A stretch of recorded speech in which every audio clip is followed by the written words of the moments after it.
नमस्कार साथियों, दिव्य विज्ञान के YouTube चैनल में आपका स्वागत है। मेरा नाम है गिरीश मिश्रा। दोस्तों, आप सभी को नए वर्ष की ढेर सारी शुभकामनाएं। उम्मीद करते हैं ये नया साल आपके जीवन में नई उमंग, नए जोश, नई चुनौतियों और नई उपलब्धियों के साथ पूरा साल आपके लिए खुशमय हो और आप इस देश के निर्माण में, इस देश के विकास में अपना महत्वपूर्ण योगदान दे सकें। तो दोस्तों, शुरू करते हैं आज की वीडियो। पहली खबर है, आज बेसिक शिक्षक बनने को भी चयन परीक्षा होने वाली है। ठीक है, तो ये खबर आई है प्राइमरी शिक्षक भर्ती से संबंधित। इसमें क्या है कि बेसिक शिक्षक बनने को भी चयन परीक्षा इसमें हो सकती है, ऐसी बात हो रही है। तो इसमें डिटेल में देखते हैं इस खबर को। राज्य के प्राथमिक स्कूलों के लिए शिक्षकों की भर्ती का पैटर्न बदलने की तैयारी है। प्रवक्ता और एलटी कैडर शिक्षकों की भर्ती के समान ही प्राथमिक स्तर पर भी परीक्षा के जरिए चयन की व्यवस्था शुरू की जा सकती है। तो अभी इस पर ऐसी संभावना लग रही है कि इस पर भी एग्ज़ाम हो सकता है, क्योंकि इससे पहले आपको पता है इस पर डीएलएड आप पास हो, आपका पास होना जरूरी था और टीटी क्लियर करना जरूरी था। तो उसके बाद जैसे आपने डीएलएड किया हुआ है और टीटी क्लियर किया हुआ है, तो उसके बाद मेरिट लगती थी और मेरिट के आधार पर इसमें सिलेक्शन होता था। लेकिन इसमें क्या हो रहा है, शिक्षा विभाग इसमें एग्ज़ाम करने की तैयारी शुरू कर सकती है, ऐसी संभावना जताई जा रही है। शिक्षा विभाग इसका प्रस्ताव तैयार कर रहा है। यूपी इस व्यवस्था को पहले ही लागू कर चुका है, यानी कि यूपी में ये व्यवस्था शुरू हो चुकी है और उस व्यवस्था के तहत वहाँ पर सुपर टेट का आयोजन यूपी पहले से कराता आ रहा है। डीजी शिक्षा बंशीधर तिवारी ने इसकी पुष्टि की। उन्होंने बताया कि परीक्षा पैटर्न लागू होने से सीनियरिटी, जूनियरिटी आदि से जुड़े विवाद भी समाप्त हो जाएंगे। लेकिन अभी ये तो पुरानी बात है, क्योंकि सीनियरिटी जूनियरिटी वाला विवाद बीएड के साथ था। डीएलएड के साथ तो ऐसा कोई विवाद था नहीं, क्योंकि बीएड आपको पता है कि सुप्रीम कोर्ट से पहले ही बाहर हो चुका है। तो डीएलएड के साथ ऐसी दिक्कत नहीं थी, सीनियरिटी और जूनियरिटी, क्योंकि जब तक बीएड था, बीएड में क्या होता था कि वर्षवार उसमें भर्ती होती थी, तो जिस कारण उसमें जूनियरिटी सीनियरिटी विवाद देखने को मिलता था। लेकिन डीएलएड वालों के साथ ऐसी दिक्कत नहीं है, बीएड पहले ही बाहर हो चुका है, तो डीएलएड वाले बचे हैं। तो ऐसी तो दिक्कत उत्तराखंड में तो नहीं आनी चाहिए, क्योंकि अभी इस पर एकदम से एग्ज़ाम होना इसलिए भी इसमें पॉसिबल नहीं लग रहा है, क्योंकि उत्तराखंड में अभी उतने कैंडिडेट्स हैं नहीं कि एग्ज़ाम कराएं और उससे सिलेक्शन करें। क्योंकि जितने कैंडिडेट हैं, अगर वो अगर क्वालिफाई भी कर जाते हैं तो सीधा उनका सिलेक्शन होना तय है, क्योंकि आपको पता है वो भी बीएड समाप्त होने से डीएलएड अभ्यर्थियों की संख्या लगभग ज़्यादा से ज़्यादा 3 से 4 हज़ार लोग होंगे और उत्तराखंड में कम से कम अभी 10 हज़ार से ज़्यादा तो पद खाली हैं ही प्राइमरी स्कूलों में। साथ ही परीक्षा क्वालिफाई करने वाले योग्य अभ्यर्थियों का ही चयन होगा। जल्द ही परीक्षा पैटर्न लागू करने का प्रस्ताव यहाँ पर सरकार को भेजा जाएगा। राज्य में बेसिक पर 2300 पदों की भर्ती प्रस्तावित है। यूपी इस व्यवस्था को पहले ही लागू कर चुका है। तो ये यूपी पहले इसमें लागू कर चुका है। और साथ में इसमें ये कहा है कि शैक्षिक रिकॉर्ड को भी मिलेगी अहमियत। डीजी तिवारी ने बताया कि परीक्षा प्रक्रिया के चयन के बाद प्रत्येक अभ्यर्थी के शैक्षिक रिकॉर्ड को भी देखा जाएगा। हाई स्कूल, इंटरमीडिएट, स्नातक, टीटी, सीटेट आदि के प्रदर्शन को भी चयन का अंतिम प्रक्रिया में शामिल किया जाएगा। किसी भी बालक के व्यक्तित्व विकास में प्राथमिक शिक्षा का बहुत महत्वपूर्ण होती है। राष्ट्रीय शिक्षा नीति 2020 में भी बुनियादी शिक्षा पर विशेष फोकस किया गया है। ऐसे में शिक्षक का भी उत्कृष्ट होना बेहद ज़रूरी है। बेहतर शिक्षक के लिए चयन प्रक्रिया का कठोर और पारदर्शी होना जरूरी है। तो इसमें बात की जा रही है चयन परीक्षा को लेकर। लेकिन मुझे तो लग रहा है, जहाँ तक मेरा मानना है, इसमें सरकार भर्ती को लटकाने के पीछे हो सकता है कि इस प्रकार का तर्क ला रही हो, क्योंकि आपको पता है कि मार्च में आचार संहिता लग जाएगी। तो मार्च में आचार संहिता लगने के कारण अगले 5-6 महीने तो ये भर्ती प्रक्रिया लटकनी ही है। अगर ऐसा करते हैं तो उससे अभी भर्ती आने की संभावना हो जाएगी, यहाँ पर बंद हो जाएगी। तो इसलिए भी शायद हो सकता है कि अभ्यर्थियों का ध्यान भटकाने के लिए ऐसा किया जा रहा हो, क्योंकि उत्तराखंड में तो अभी बहुत मुश्किल है एग्ज़ाम होना, क्योंकि उतने कैंडिडेट हैं नहीं, और कैंडिडेट हैं भी तो अभी अगर दोबारा से नियमावली इसके विषय में बनती है तो उसमें काफ़ी टाइम यहाँ पर लग जाएगा। लेकिन डीएलएड, टीटी चयनित अभ्यर्थी जल्द ही मार्च से पहले इसमें भर्ती 2350 पदों पर भर्ती लाने की बात कर रहे हैं। बढ़ते हैं आगे। वृंदावन में खुला भारत का पहला सैनिक बालिका स्कूल। रक्षा मंत्री राजनाथ और सीएम योगी ने किया लोकार्पण। तो वृंदावन में भारत का पहला बालिका सैनिक स्कूल खुल गया है, जिसे रक्षा मंत्री राजनाथ सिंह और सीएम योगी ने उसका लोकार्पण किया है। ठीक है, तो इसमें क्या होगा, 120 बेटियों का इसमें दाखिला किया जाएगा। सर्वप्रथम कक्षा 6 से 12 तक इस विद्यालय में हर वर्ष 120 बेटियां शिक्षा पाएंगी। पहला सत्र अप्रैल से शुरू होगा, ठीक है। तो और इसके लिए जो है एंट्रेंस एग्ज़ाम 21 जनवरी को होने की इसमें बात कही गई है।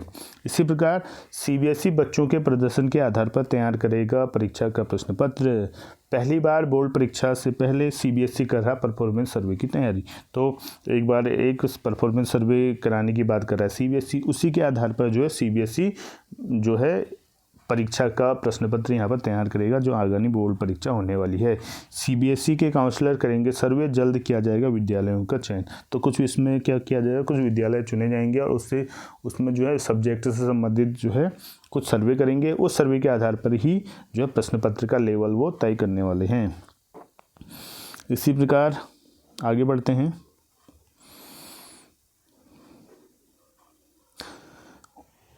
उत्तराखंड के बच्चों को सीएम धामी ने दी शिक्षा की गारंटी। दून के कोलागढ़ में नेताजी सुभाष चंद्र बोस छात्रावास का सीएम ने किया उद्घाटन।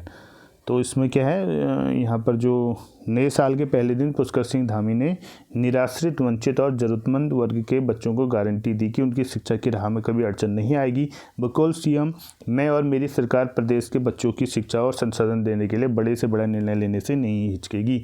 अब यहाँ पे कहने की बात है 350 पदों पर जो है इन जो निःशक्त बच्चे हैं, तो विशेष जो बच्चे होते हैं इनके लिए जो भर्ती निकाली गई थी। अब उसमें भी लगभग 1 साल होने वाला है, उसकी भर्ती भी लटकी हुई है। तो किस आधार पर जो है सीएम कह रहे हैं ये तो वही जाने।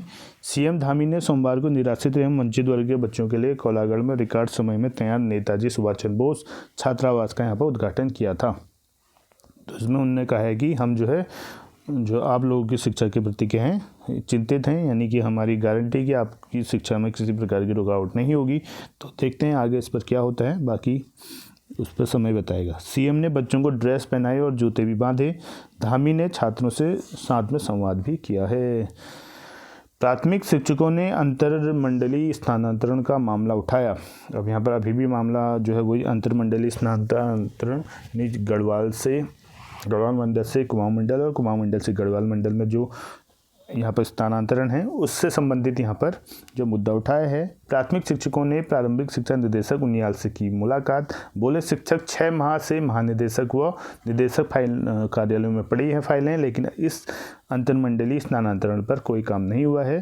तो ये मामला समय समय पर उठता जा रहा है। कभी कहते हैं इस पर कि जो है मामला सुलझ गया है, लेकिन फिर अगले दिन खबर आती है कि ये मामला अभी भी उलझा हुआ है, अभी इस पर कुछ काम नहीं हुआ है। तो बहुत समय से जो है ये मामला उत्तराखंड में फंसा हुआ है।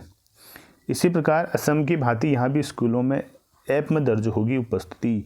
तो यहाँ पर धन सिंह रावत जो है ने कहा है कि असम शिक्षा सेतु ऐप से शिक्षकों को ऑनलाइन उपस्थिति दर्ज की जाती है। उत्तराखंड में भी इस प्रणाली को लागू करने पर विचार किया जाएगा। अब उत्तराखंड में भी जो है यहाँ पर ऐप के जरिए जो है यहाँ पर उपस्थिति करने की बात कही गई है। तो देखते हैं ये भी कितना सफल होता है, क्योंकि डिग्री कॉलेजों में ये चीज़ें पहले से होती आ रही थी और उसमें या इससे पहले स्कूलों में भी जो है बायोमेट्रिक हाजिरी की बात हो रही थी। तो क्या वहाँ जो है शिक्षक उस बायोमेट्रिक मशीन को ही ख़राब कर देते थे। तो बहुत जगह ऐसे सुनने में आया था कि जो है जितनी जो मशीनें भेजी जा रही धीरे धीरे वो मशीनें ख़राब कर दी जा रही। तो हर किसी को जो है प्रॉब्लम का सॉल्व करने से ज़्यादा उसे उलझाने में ज़्यादा मज़ा आता है ये जो है भारत देश में। तो सरकार अपने स्तर से कोई योजना ला देती है, लेकिन वो धरातल पर कितनी सिद्ध होती है ये तो सभी को पता है। तो इसमें भी बहुत ज़्यादा जो है यहाँ पर दिक्कत आती है। लेकिन देखो फिर ये कह रहे हैं कि अब ऐप के पहले जो है बायोमेट्रिक के जरिए होती थी, अब जो ऐप के जरिए इसमें उपस्थिति की बात कही जा रही है।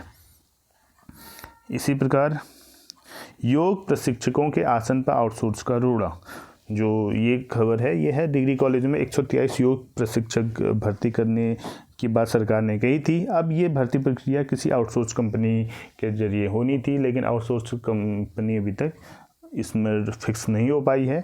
इस फिक्स नहीं होने के कारण ये जो है 123 पदों के जो योग प्रशिक्षक हैं इनकी भर्ती अभी भी अटकी हुई है। अब इसमें कैसा होना था चयन प्रक्रिया, उच्च शिक्षा विभाग को रोजगार प्रयाग पोर्टल का लॉगिन मिलने के बाद विभाग कर्मचारी प्रदान करने वाली एजेंसी का चयन करेगी।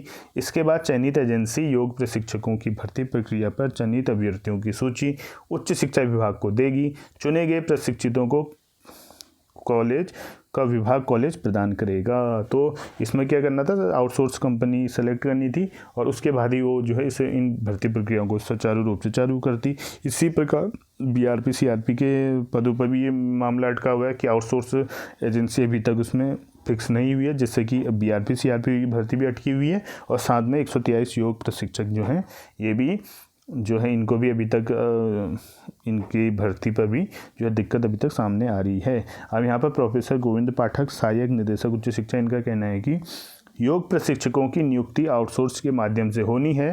शासनादेश अनुसार रोजगार प्रयाग पोर्टल से एजेंसी चयन की जानी है। ऐसे में शासन को पत्र लिखा गया है, जल्द प्रक्रिया शुरू की जाएगी। अब ये उनका रटा रटाया सवाल है, ये हर किसी जो है अधिकारी से पूछने पर यही जवाब यहाँ पर मिलता है। इसी प्रकार डॉक्टर मनोज रावत, प्रदेश अध्यक्ष अखिल भारतीय योग संघ का कहना है कि योग प्रशिक्षकों की भर्ती को कैबिनेट की स्वीकृति मिल गई है, उसके बावजूद देरी ठीक नहीं है। शासन से मांग है कि जल्द से जल्द प्रक्रिया शुरू कर नियुक्तियां की जाए। मैं शिक्षा मंत्री से भी इस संबंध में मिलूंगा, ये कहना है डॉक्टर मनोज रावत, प्रदेश अध्यक्ष अखिल भारतीय योग संघ का। बढ़ते हैं आगे। अटल उत्कृष्ट विद्यालयों को मिलेंगे 827 शिक्षक, आज से होगी यहाँ पर काउंसलिंग शुरू। तो अटल जो उत्कृष्ट विद्यालय हैं इसके जो है टीचरों की वैकेंसी को भरने के लिए जो है पिछले दिनों जो है विभागीय स्तर पर एग्ज़ाम हुए थे, तो उसमें से जो काउंसलिंग में जो है 827 शिक्षकों का चयन होना है और ये जो है आज से काउंसलिंग इसमें शुरू हो जाएगी। अब यहाँ पर MS बिष्ट, प्रभारी माध्यमिक शिक्षा निदेशक, वो उनका कहना है कि अटल उत्कृष्ट विद्यालयों के लिए चयनित शिक्षकों को काउंसलिंग के बाद अपने संवर्ग में तैनाती दी जाएगी। जो महिला संवर्ग का है उसे महिला और जो सामान्य का है उसे उसी संवर्ग में भेजा जाएगा, ऐसा कहना है जो है MS बिष्ट, प्रभारी माध्यमिक शिक्षा निदेशक का। तो इसमें क्या है, इसमें स्क्रीनिंग परीक्षा के माध्यम से 1478 शिक्षकों का इसमें चयन हुआ है और इन 1478 में से 827 को जो है उत्कृष्ट विद्यालयों में नियुक्ति मिलने की बात कही गई है। बढ़ते हैं आगे। प्रदेश के 11 हाई स्कूल होंगे उच्चीकृत। कस्तूरबा गांधी बालिका आवासीय बालिका छात्रावास के पास के स्कूलों का मामला, यानी कि जो 11 हाई स्कूल उच्चीकृत होंगे, ऐसा कहा गया है कि हाई स्कूल जो है यहाँ पर इंटरमीडिएट में उच्चीकृत होंगे। लेकिन उच्चीकृत तो ये कर दे रहे हैं, लेकिन साथ में शिक्षकों की भर्ती होगी नहीं होगी इस पर जो है संशय बना हुआ है। पिछले 4 सालों से उत्तराखंड में जो है नहीं LT में भर्ती आई है, नहीं लेक्चरर में आई है, नहीं प्राइमरी में आई है। तो उसके कारण से जो है यहाँ पर अगर ये उच्चीकृत तो कर दे रहे हैं स्कूलों को, लेकिन क्या वहाँ पर जो है शिक्षकों का टोटा भी ये कंप्लीट करेंगे या नहीं करेंगे, ये जो आने वाला समय ही बताएगा। साथ में बेसिक के 1200 से अधिक शिक्षकों की होगी भर्ती। प्रदेश में नए साल में बेसिक के सहायक अध्यापक के 2600 पदों में से शेष पदों पर शिक्षक भर्ती प्रक्रिया पूरी हो सकती है। भर्ती के मामले में हाल ही में हाईकोर्ट के एक आदेश के बाद विभाग की ओर से इस संबंध में शासन को प्रस्ताव भेजा गया है। शासन से भर्ती के लिए मंजूरी मिलने पर करीब 1200 से अधिक पदों पर शिक्षकों की भर्ती हो सकती है। तो ये खबर भी उसी से संबंधित है। समूह गौ भर्तियां, राज्य सरकार ने जो समूह गौ भर्तियां उत्तराखंड लोक सेवा आयोग को सौंपी थी, इस साल वह वापस अधीनस्थ सेवा चयन आयोग को वो वापस लौटाने वाला है। कार्मिक विभाग ने इसका प्रस्ताव बनाकर तैयार कर लिया है। नए साल पर युवाओं के लिए यह खुशखबरी आ सकती है। अब इसमें नई भर्तियां कौन सी हैं? राज्य लोक सेवा आयोग और उत्तराखंड अधीनस्थ सेवा चयन आयोग बड़ी संख्या में इस साल में नई भर्तियां निकालने की तैयारी में जुटे हुए हैं। साल की शुरुआत से ही भर्तियां निकालने का काम शुरू होगा। वहीं पुरानी भर्तियां भी इस साल युवाओं के लिए नौकरी की सौगात लेकर आएगी। तो नई भर्तियां भी इस साल बहुत सी शुरू होने वाली हैं, तो इस पर लगातार हमारी नज़र बनी रहेगी। स्मार्ट बिजली मीटर, राज्य में 16 लाख बिजली उपभोक्ताओं के लिए इस साल करीब 900 करोड़ से स्मार्ट बिजली मीटर लगाने का काम शुरू होगा। इसके लिए टेंडर जारी हो चुका है। ये मीटर लगने के बाद बिजली आपूर्ति की व्यवस्था अत्याधुनिक हो जाएगी। तो ये थी खबरें आज की जो है आपसे जुड़ी हुई। इसी प्रकार नए साल में आप जो है हमसे जुड़े रहिए। मिलते हैं अपनी नई वीडियो के साथ। तब तक के लिए धन्यवाद। जय हिंद, जय भारत, जय उत्तराखंड।